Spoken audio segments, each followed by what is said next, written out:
Spring sunlight poured through stained glass, painting rainbow patterns across white roses and lace. Alina Carter stood at the church entrance, fingers trembling around her bouquet. Her grandmother's antique wedding gown whispered against marble as she took her first step. The aisle stretched ahead. Empty. No groom at the altar. Only Father Benedict, clutching his prayer book, sympathy etched into every wrinkle. The organ played on, oblivious. Cheerful. Mocking. Alina. Her maid of honor Claire rushed over, voice urgent. Ryan was here 20 minutes ago. He seemed nervous, but I thought that was normal. Normal. The word echoed through Alina's skull as whispers rippled through the congregation. 200 guests. 200 pairs of eyes. All watching her humiliation unfold in real time. Her mother's hand pressed to her chest, face pale. Her father half standing, torn between comfort and rage. Time fractured. A woman adjusted pearls. A child dropped a coloring book. Dust motes danced in golden light. Ryan was gone. The heavy oak doors behind the altar opened with a resonant creak that silenced every whisper. Julian Whitmore emerged. Ryan's older brother moved like controlled thunder. Charcoal suit sharp as a blade. Dark hair swept back from a face carved from stone and intensity. At 35, he commanded boardrooms and reshaped city skylines while Ryan had played in marketing. Alina had met Julian maybe 12 times. Always polite. Always distant. Those penetrating gray eyes always assessing, cataloging. He walked toward her with measured steps. The church held its breath. When Julian reached her, he spoke low enough that only she could hear, yet his words carried absolute authority. Alina. My brother is a coward who doesn't deserve you. He left 20 minutes ago with doubts he should have voiced months ago. Not on your wedding day. Her knees weakened. His hand caught her elbow, steady and gentle. I won't allow you to be humiliated like this. Not by my family. Not in front of everyone you know. His voice turned to steel. So I'm offering you a choice. Julian stepped back. Then, to the absolute astonishment of every person present, he lowered himself to one knee. The collective gasp sounded like a wave crashing. Marry me instead, Julian said clearly, gray eyes burning into hers. Today. Right now. Let me give you back your dignity. Let me prove that not all Whitmore men are faithless. Alina stared down at this stranger. This powerful man offering to upend his entire life in one impulsive moment. She should refuse. This was insane. Marrying someone out of pride or revenge or whatever complicated emotion drove this offer would be disaster. But she saw something in those gray eyes. Not pity. Something else. Something that looked almost like longing, barely contained. Why? Her whisper cracked. Why would you do this? Julian stood, closing the distance until she felt heat radiating from him. Because I've watched my brother take you for granted for 2 years. Because you deserve better. And because if you walk out of this church unmarried, everyone will remember your humiliation. But if you walk out as my wife, they'll only remember the day Julian Whitmore claimed the woman his brother was fool enough to abandon. Not a declaration of love. A business proposition wrapped in protection. And somehow that honesty made it more compelling than any romantic speech.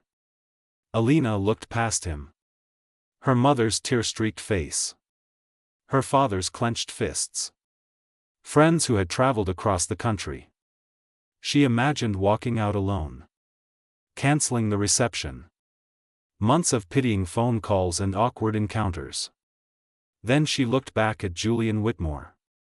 This enigmatic stranger kneeling before her, offering salvation in its most unexpected form. Yes. Her voice steadied. I'll marry you. Julian's expression shifted, something unreadable flickering across his features before he turned to the stunned congregation. Father Benedict, he called out with boardroom authority. Shall we proceed with the ceremony? Father Benedict blinked like a man experiencing a religious vision or nervous breakdown. This is highly irregular, Julian. I can't simply substitute grooms like changing actors in a play. The license has my family name on it, Julian countered smoothly. Whitmore.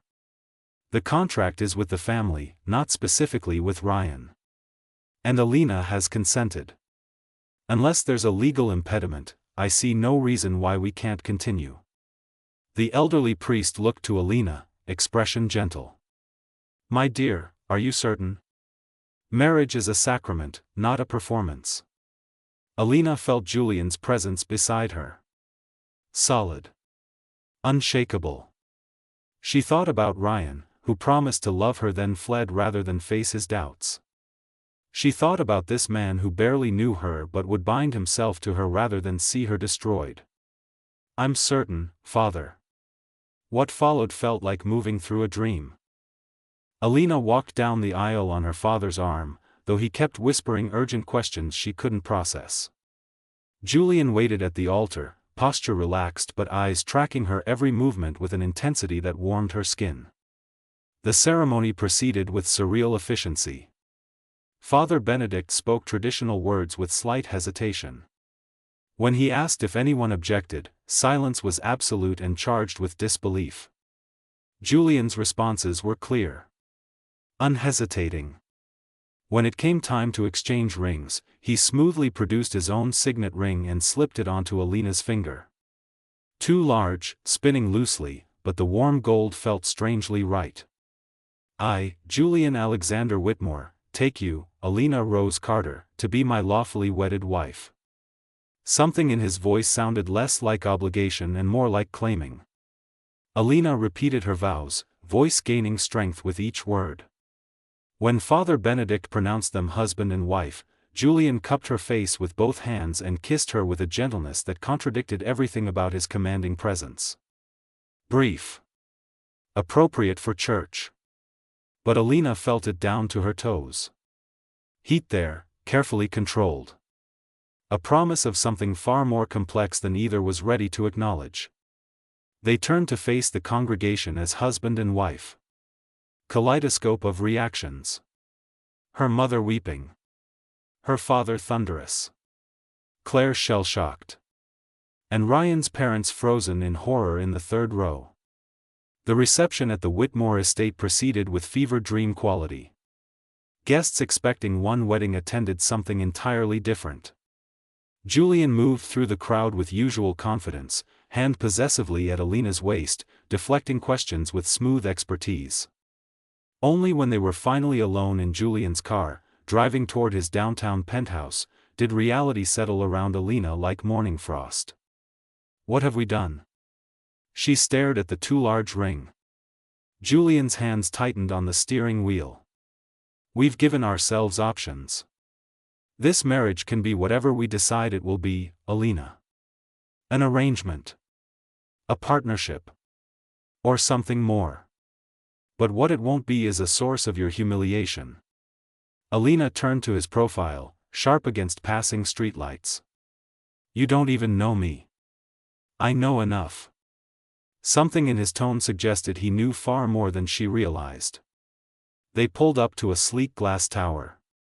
The full weight of what happened crashed over her. She'd walked into a church as Ryan's bride and emerged as Julian's wife. Traded one future for another in an hour. She had no idea what came next. Julian opened her car door, offering his hand. Welcome home, Mrs. Whitmore. Alina took his hand and stepped into her new life. The private elevator opened directly into the penthouse. Floor-to-ceiling windows offered panoramic city views. The harbor glittered below like scattered diamonds. Julian moved past her, loosening his tie. The master bedroom is through there. Guest room is down the hall if you prefer separate spaces. Julian. She turned. Why did you really do this? He stopped. Shadows from city lights played across his features. Because Ryan's been in love with someone else for 6 months. He didn't have the courage to tell you. I watched him plan this wedding while texting her every night. I watched you smile and plan your future with a man who was already gone. The words hit like physical blows. You knew? All this time, you knew he was cheating? I didn't have proof until 3 weeks ago. Julian's jaw tightened. I told him to call it off. Be honest. He said he would. Then this morning, he panicked and ran instead. And you thought marrying me yourself was the solution? Anger flared hot in her chest. I thought, Julian said, voice dropping low, that I was tired of watching him waste what I wanted. The air between them crackled. What you wanted? Alina whispered. Julian crossed the distance between them in 3 strides. You asked why I did this. The truth? I've wanted you since the night Ryan first brought you to family dinner. Watched you laugh at his jokes that weren't funny. Watched you try to fit into his world. Watched you become smaller to make him feel bigger.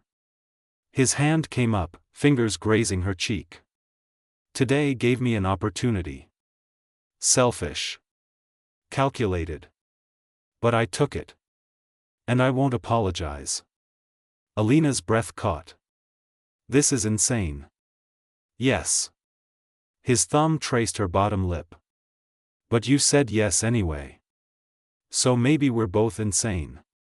Before she could respond, Julian's phone buzzed. He glanced at the screen, and his expression went cold. Ryan's at the door downstairs.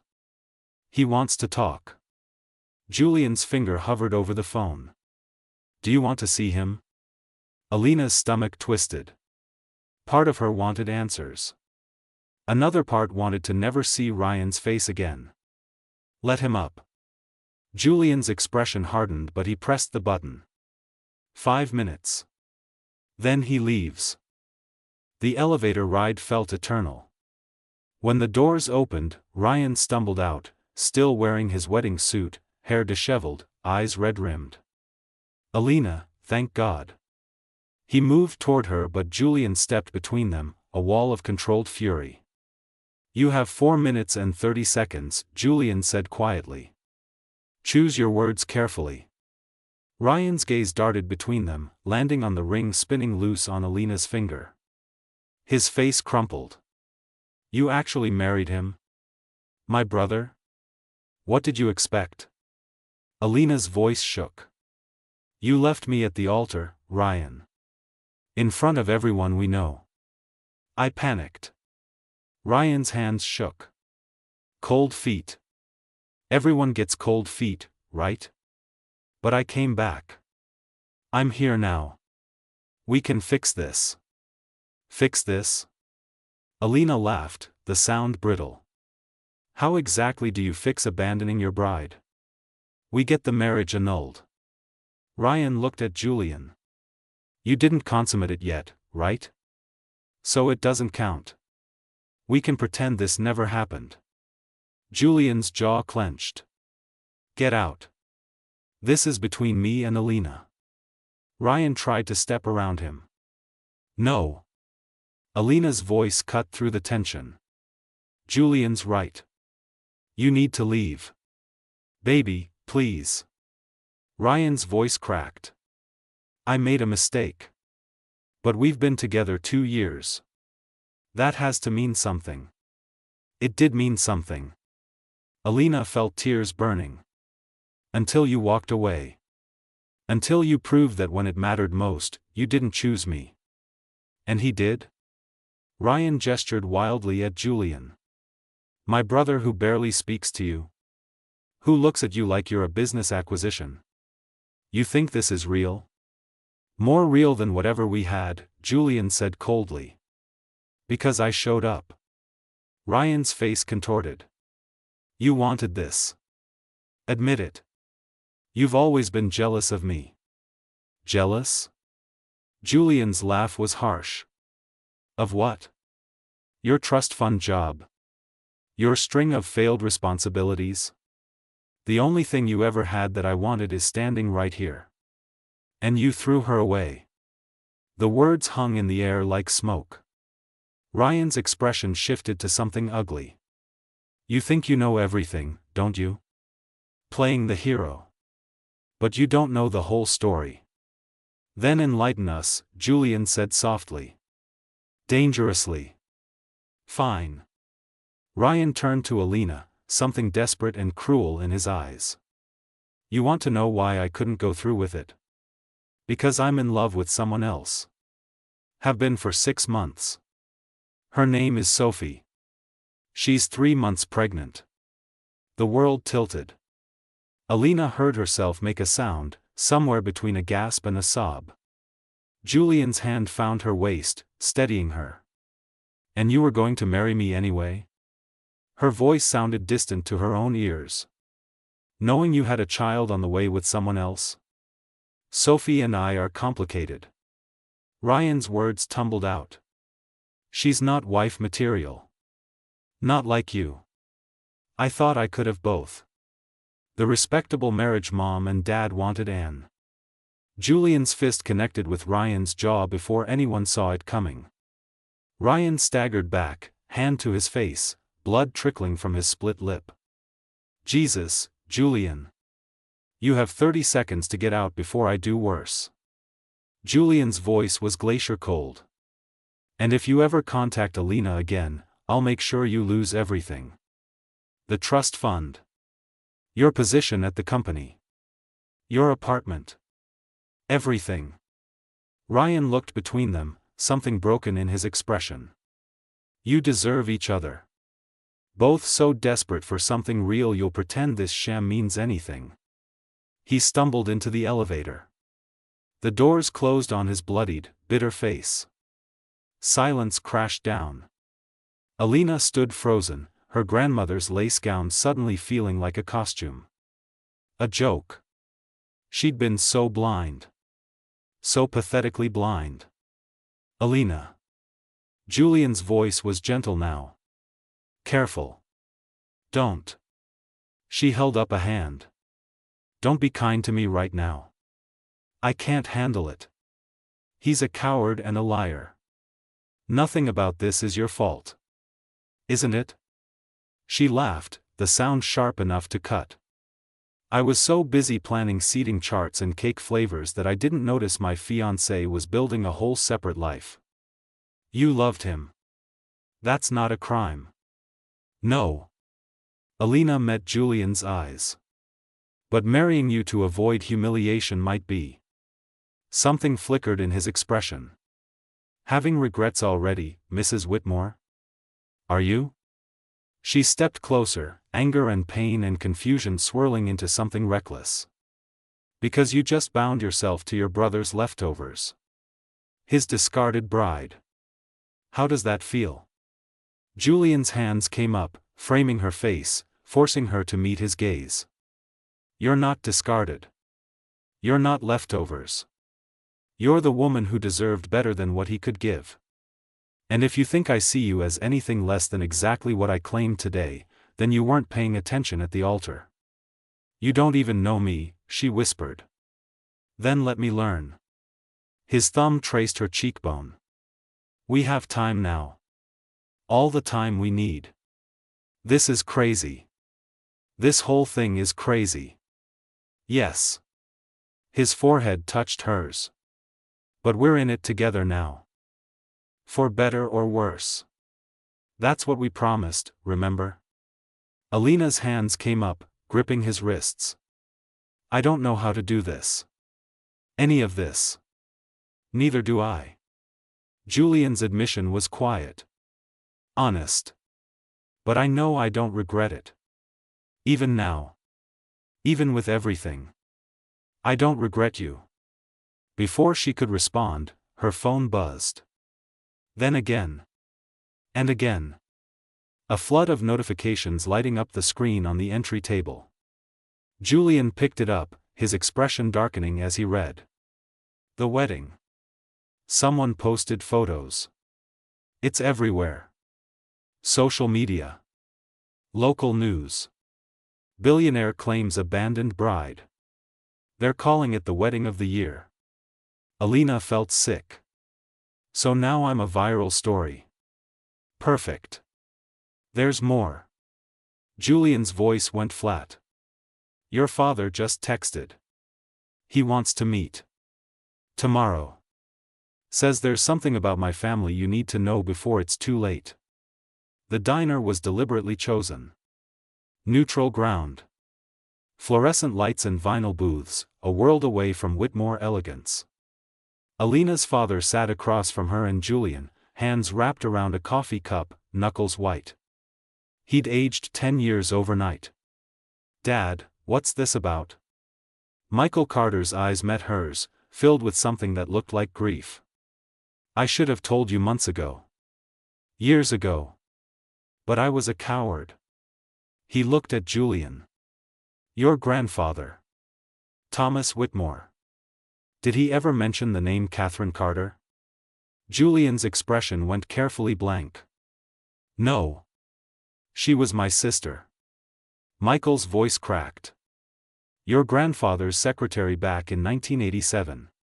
She was 23. Beautiful. Ambitious. She fell in love with him. Alina felt ice spreading through her chest. Dad, what are you saying? Thomas Whitmore had an affair with my sister while his wife was pregnant with your father, Michael continued, looking at Julian. When Catherine told him she was pregnant, he gave her money. Lots of it. Told her to disappear. Make it go away. She took the money and left Charleston. She kept the baby, Julian said quietly. It wasn't a question. A son. James. My nephew. He'd be 38 now if he were alive. Michael's hands trembled. But he died 3 years ago. Overdose. He spent his whole life knowing his father rejected him. Knowing Thomas paid his mother to pretend he didn't exist. Alina reached for her father's hand. Why didn't you tell me? Because Catherine made me promise never to speak of it. The shame destroyed her. She died when James was 15. After that, I tried to have a relationship with him, but he was too damaged. Too angry. Michael's gaze fixed on Julian. Your grandfather killed my sister as surely as if he'd pulled a trigger. The lies. The abandonment. It broke something in her that never healed. Julian's face had gone pale. I didn't know. None of this. Of course you didn't. Michael's voice hardened. The Whitmores are very good at burying secrets. Just like they're good at using people and throwing them away when convenient. That's not fair, Alina said. Julian isn't his grandfather. Isn't he? Her father's eyes blazed. He married you the same day his brother abandoned you. Swept you up in some grand gesture that had everyone talking about Whitmore honor instead of Whitmore cowardice. Sounds like his grandfather's playbook to me. Control the narrative. Protect the family name. Julian stood abruptly. If you're implying I married your daughter as a PR move, you're wrong. Then why? Michael stood too, voice rising. Why marry a woman you barely know? Why not just let her walk away with dignity? Because I couldn't watch her be destroyed by my family's failures again. Julian's shout echoed through the diner. Silence crashed down. Other patrons stared. Julian's voice dropped, but the intensity remained. You think I don't know what my grandfather was? What he did? I've spent 15 years trying to rebuild this company into something that doesn't leave wreckage in its wake. I've made amends where I could. I've changed every policy, every practice that hurt people. But you can't change what already happened, Michael said quietly. You can't bring back my sister or my nephew. No. I can't. Julian's shoulders sagged slightly. And I can't undo Ryan's cowardice either. But I could give Alina a choice. I could stand between her and humiliation. And I could offer myself instead of letting another Whitmore destroy someone else's life. Michael studied Julian for a long moment. Then his gaze shifted to Alina. Is this what you want? Knowing what you know now? Knowing the blood debt between our families? Alina looked at her father's weathered face. At Julian's rigid posture. At the impossible situation they'd all fallen into. What I want, she said slowly, is to stop letting other people's choices define my life. Grandpa Thomas made his choices. Catherine made hers. Ryan made his. Even you, Dad, you made a choice to keep this secret. But this marriage is my choice. Mine and Julian's. And whatever happens next, it's ours to figure out. Michael's eyes filled with tears. Baby, I just don't want you hurt. Too late for that. She smiled sadly. But maybe it's not too late for something else. Something better. Her father left with a warning to call if she needed anything. When he was gone, Julian and Alina sat in heavy silence. I'm sorry, Julian finally said. About my grandfather. About your aunt and cousin. If I could change it, I would. I know. Alina traced patterns on the table. But he's right about one thing. We barely know each other. We got married on impulse and trauma and maybe spite. That's not exactly a foundation for forever. No, Julian agreed. But maybe it's enough for now. She looked up, meeting his eyes. What do you want from this, Julian? Really? He was quiet for a long time. When he spoke, his voice was raw. I want to prove that not everyone in my family destroys what they touch. I want to give you the life you should have had. And selfishly, I want time. Time to show you that what I feel isn't just responsibility or guilt. It's real. You feel something? Her heart stuttered. Since the first night I met you. His hand covered hers. Ryan brought you to dinner 2 years ago. You wore a green dress. You laughed at Dad's terrible golf stories. And you looked at Ryan like he hung the moon, even though I could already see him pulling away. I've watched you for 2 years, Alina. Wanted you for 2 years. So yes, when the opportunity came, I was selfish enough to take it. Before she could respond, her phone rang. Claire's name flashed on screen. Alina, thank God. Claire's voice was frantic. Turn on the news. Channel 7. Now. Julian pulled up the news on his phone. They watched as a reporter stood outside Ryan's apartment building. Breaking news tonight. Ryan Whitmore, younger son of the prominent Whitmore family, was found dead in his apartment less than an hour ago. Sources say it appears to be an overdose, though police are still investigating. This comes just 1 day after his older brother Julian married Ryan's intended bride in what witnesses called one of the most dramatic ceremonies Charleston has ever seen. The phone slipped from Julian's hands, shattering against the floor. Alina couldn't breathe. Couldn't think. Couldn't process. Ryan was dead. And somewhere in the chaos of shock and horror and guilt, one terrible thought surfaced: she was free now. Truly free. And the shame of that relief was almost more than she could bear. 3 months later. Rain streaked the floor-to-ceiling windows of the penthouse. Alina stood watching the city blur and reform, a mug of tea cooling in her hands. The investigation had concluded. Accidental overdose. Combination of prescription anxiety medication and alcohol. No signs of foul play. Ryan's funeral had been a media circus. Whispers followed wherever she and Julian went. The bride who drove one brother to abandon her and the other to his grave. Never mind the truth. Never mind Sophie, grieving and pregnant and suddenly very visible. Never mind that Ryan had been struggling long before that wedding day. Public opinion was a blade that cut both ways. Behind her, Julian's home office door opened. He emerged, tie loosened, exhaustion etched into every line of his face. He'd been managing Ryan's affairs, settling debts, ensuring Sophie and the baby were provided for, all while running the company and dealing with board members who questioned his stability. "You're still awake," he said quietly. "Can't sleep?" She didn't turn from the window. "I keep thinking about that night. Our wedding night. He came here and I was so angry. And then 12 hours later, he was gone. What if I'd said something different? What if I'd given him another chance?" Julian crossed to her, his reflection appearing in the glass beside hers. "You can't do this to yourself." "Can't I?" She finally looked at him.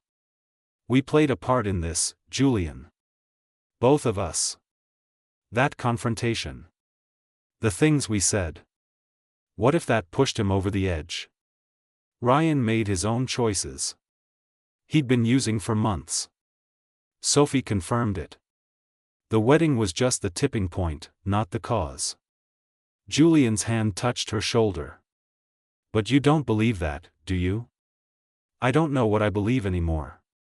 Alina set down her mug. "Except that it's built on too many lies and too much pain. Your grandfather and my aunt. Your brother and me. Every foundation is rotten. So what are you saying?" She turned to face him fully. "I'm saying I think we should end this. Get the annulment or divorce or whatever. Let you move on with your life. Let me figure out mine." Julian's expression went carefully neutral. The boardroom mask he wore when negotiating. "Is that what you want?" "What I want doesn't matter. It's the only thing that matters." He stepped closer. "So tell me. What do you want, Alina?" Her eyes burned.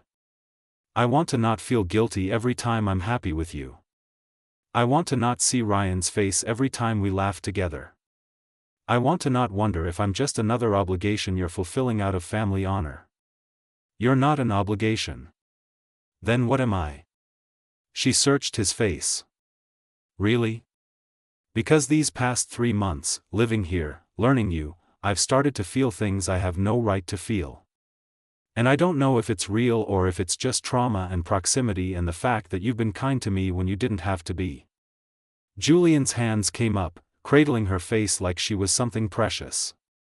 "You want to know what you are? You're the woman who makes me laugh at breakfast. Who argues with me about art and politics and whether pineapple belongs on pizza. You're the person I want to come home to. The one I think about in meetings. The reason I've been restructuring my entire schedule to spend more time here instead of at the office." "Julian. I'm not finished." His voice roughened. "You're also the bravest person I know. You've survived abandonment and humiliation and grief, and you're still standing here, still trying to do the right thing. Still putting everyone else's feelings before your own. So if you want to leave, I'll let you go. But not because of guilt or obligation or some twisted family debt. Only if you genuinely don't want this. Don't want me." Tears spilled over. "I'm terrified of wanting you." "Why?" "Because everyone I've loved has left me. My mom got sick and left. Ryan left. And if I let myself love you, really love you, and you leave too, I don't think I'll survive it." Julian's forehead touched hers. "I can't promise I won't die someday. Can't promise life won't throw something at us we can't handle. But I can promise I will never choose to leave. I will never walk away. I will fight for this, for us, every single day. That's the only guarantee I can give. It's not fair to you. You didn't sign up for someone this broken. Neither did you." He smiled slightly. "We're both damaged, Alina. Both carrying ghosts. Maybe that's exactly why this works. We understand each other's scars." She pulled back enough to see his face clearly. "If we do this, really do this, we start over. No more guilt. No more wondering if it's real. We date. We take time. We figure out who we are together without all the pressure and tragedy. We're already married, Julian pointed out. Then we'll have a long engagement. A watery laugh escaped. However that works. I can work with that. His thumb traced her jaw. So we're staying married? We're staying married. Alina felt something tight in her chest loosen. But I'm moving into the guest room for now. We do this right. Build something real instead of just surviving something terrible. Okay. Julian's smile was soft. Genuine. Can I at least take my wife on a proper first date? I think that can be arranged, Mr. Whitmore. He kissed her then, gentle and patient and full of promise. When they pulled apart, Alina felt it. The shift. Not from tragedy to happiness, but from drowning to breathing. From surviving to living. Outside, the rain had stopped. City lights glittered like scattered stars. 6 months later, they renewed their vows in a quiet ceremony with just family and close friends. No reporters. No drama. Just two people who'd found each other in the wreckage and chose to build something beautiful from the broken pieces. Alina wore a new dress, simple and elegant. Julian's ring, resized now, fit perfectly. When Father Benedict pronounced them husband and wife for the second time, Julian whispered against her lips, "This one counts more." They both counted, Alina whispered back. "The first one saved me. This one is choosing you. I choose you too." His kiss was everything. Apology and promise and hope. Every day. For the rest of our lives. And for the first time since that spring morning in a church full of whispers, Alina believed in forever. Not because fairy tales were real. But because sometimes the wrong beginning could lead to the right ending. The end.